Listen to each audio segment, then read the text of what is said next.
Thank God it's Sunday, the 28th of January, 2024, and I'm at a very special place. Let's get started. It says Butch O'Hare was born on March 13th, 1914.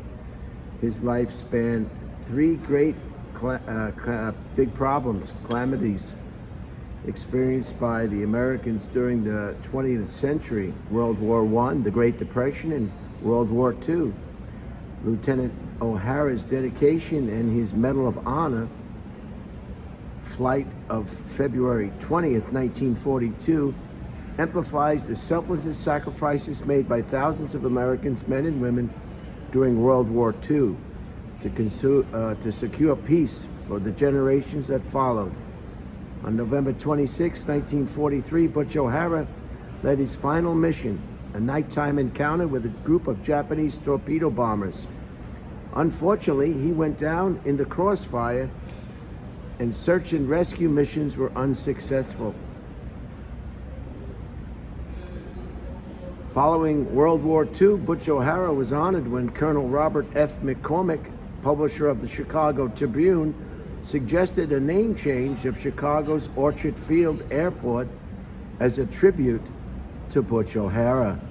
On September 19, 1945, the Chicago, Illinois airport was renamed O'Hare International Airport. The aircraft you see above, the Grumman F4F-3 Wildcat, was recovered from the bottom of Lake Michigan, where it sank after a training mission accident in 1943.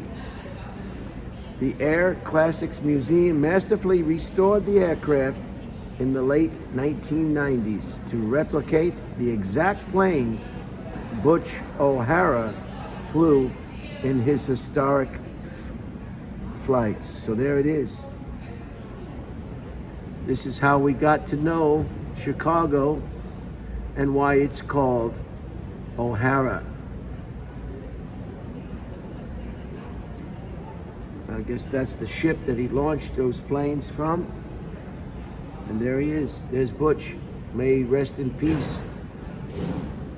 I find it very interesting that one of the lines or the sentences here is 1,000 Americans and women during world, and to secure, and it says to secure peace for the generations that followed.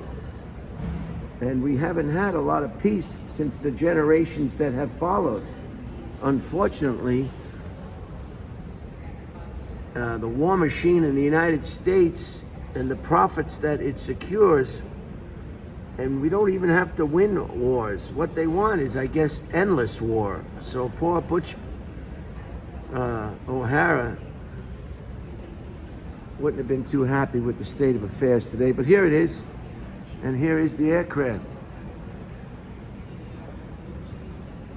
Just a wonderful example of technology at this time, World War II, the Wildcat. So I'll just spin it around and you can see for yourself what I'm seeing. This is a nice display. This is an exact replica of Butch O'Hare's aircraft.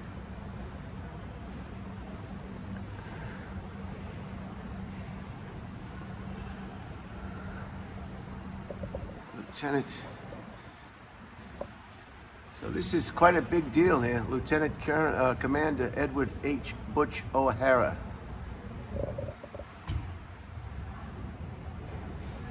Mrs. Rita O'Hara places the U.S. Congressional Medal of Honor around her husband's neck as President Franklin D. Roosevelt offers congratulations during a White House ceremony on April 21st, 1942. Pictured in the group are left to right Secretary of the U.S. Navy Frank Noon and U.S. Navy Admiral Ernest J. King.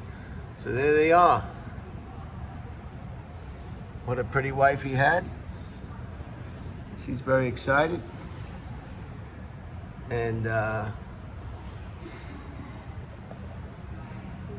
there's an aerial photograph from another aircraft. U.S. Navy Lieutenant Commander Edwin Butch O'Hare. Pictured in the background is a U.S. Navy Lieutenant Commander John S. Thratch O'Hara's squadron leader on the USS Lexington during World War II. Wow. U.S. Navy Commander Edwin Butch O'Hare in the cockpit of his F-4F Grumman Wildcat in 1943. The highly decorated flying ace volunteered for the first ever nighttime fighter attack from a U.S. aircraft carrier in November 1943. And those are the aces, the Japanese planes that he successfully eliminated, destroyed, shot down, and or killed. 1, 2, 3, 4, 5. So this was no kidding around. World War II, as you know, was the battle for the freedom of the free world. These are some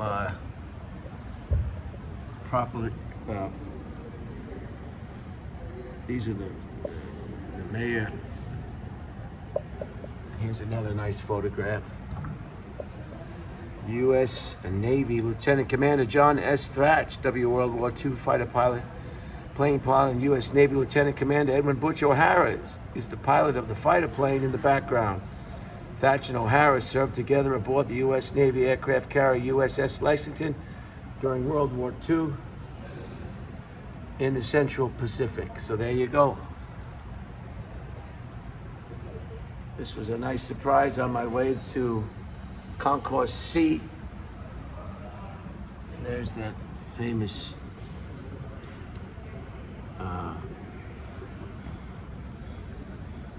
Congressional Medal of Honor. There it is. So, and some photographs. So, very nice display. There he is. He's in bronze here too. Unbelievable. Tail section.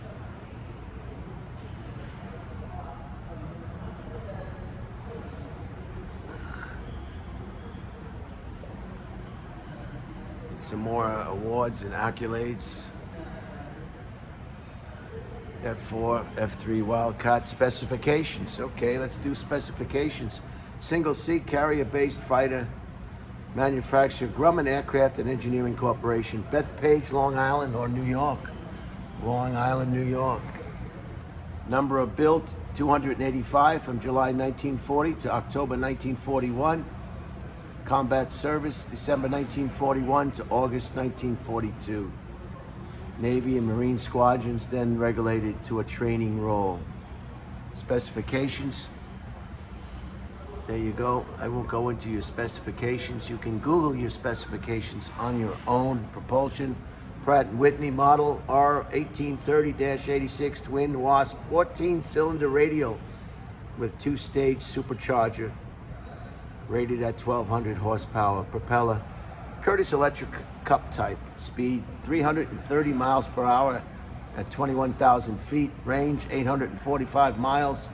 Armament 4 50 caliber machine guns in wings with 450 rounds per gun, or 34 seconds of firepower. Wow. And the range 845 miles. Cruise speed 147 miles an hour. Max speed 330. Climb, and the ceiling 37,500 feet. So it was quite a sophisticated aircraft for its time, and riveting aviation history. Oh, this is the plane when they found it at the bottom of the lake,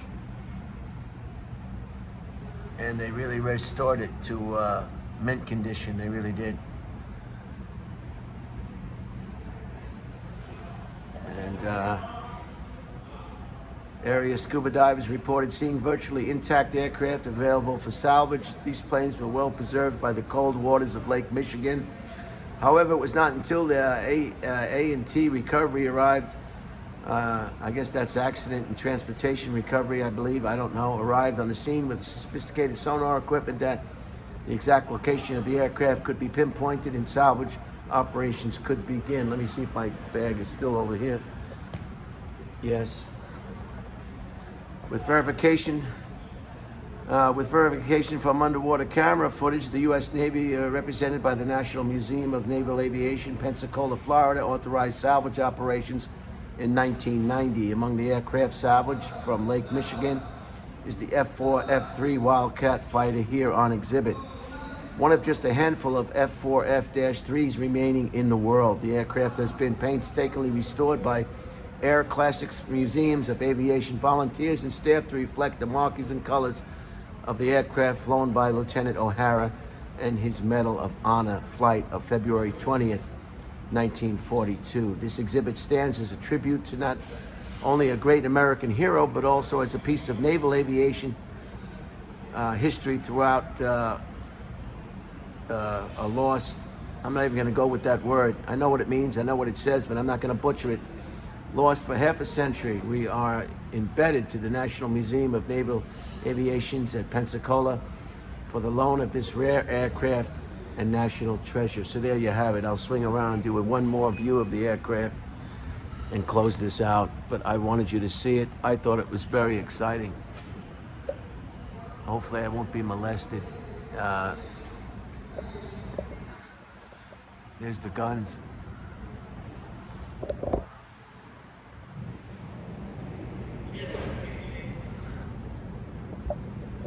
And there's the radial engine. And then, oh, there's some more over here. My God, I'm at 5th, 11th Lieutenant Commander with Henry Butch O'Hare. Do I want to go into that? I don't want to take people's time, too much of your time. I know you're starting to get antsy right now. The Medal of Honor flight, February 10th, 1942. U.S. Lexington. There's a shot of the new U.S. Lexington. Think of Pearl Harbor. The USS Lexington and the USS Saratoga were the U.S. Navy's first fleet carriers comprising Carrier Division 1. Both ships were commissioned in 1927 and were the longest vessels in the Navy's arsenal, measuring 907 feet, displaying 39,000 tons of water. Each ship had a crew of over 2,200 men. The carrier air groups assigned to the Lexington and Saratoga in February 1942 were comprised of 85 aircraft and added 700 men to each crew. USS Saratoga was damaged during the torpedo attack in January 1942, causing Lieutenant O'Hara and his squadron to be reassigned to the USS Lexington. The USS Lexington was lost on May 1942 during the Battle of the Coral Sea, but not before her air group joined the USS Yorktown's air group to sink the Imperial Japanese naval carrier Sassoho. In addition, the air groups from the Lexington and the Yorktown damaged the Japanese fleet carriers Japan, and prevented them from participating at the Battle of Midway 4 weeks later. God, this is a lot of information here. This is quite a display. Wow, look at this. Lieutenant Commander Edwin O'Hara. So this is something else. This is a very detailed display and memorial to this gentleman. We've got plaques, we've got signage, we've got nomenclature, we've got history on the battleships, the aircraft carriers, the aircraft itself. I don't know if I want to go any further. The Medal of Honor flight, February 20th, 1942, while stationed at Hawaii, Waikiki, the Fighting Pearl Harbor is what I think it is today. The Fighting Three, along with their F-4, F-3 Wildcats, were reassigned to the U.S. Lexington on February less than 24 hours after their reassignment. The other shipped out there. Yeah, I can't get into this now because I might be afraid to miss my flight. I have a connection in Terminal Concourse C, and I should get over there, but this is just so interesting. I couldn't stop and not show you what I'm seeing. So that's it. I'm going to close it out here. I hope you enjoyed this this little tour of this wonderful ship, and that's how we got to name O'Hara in Chicago. That's why we call this airport O'Hara. Okay, have a wonderful what's left of Sunday, and I'll see you on the rebound.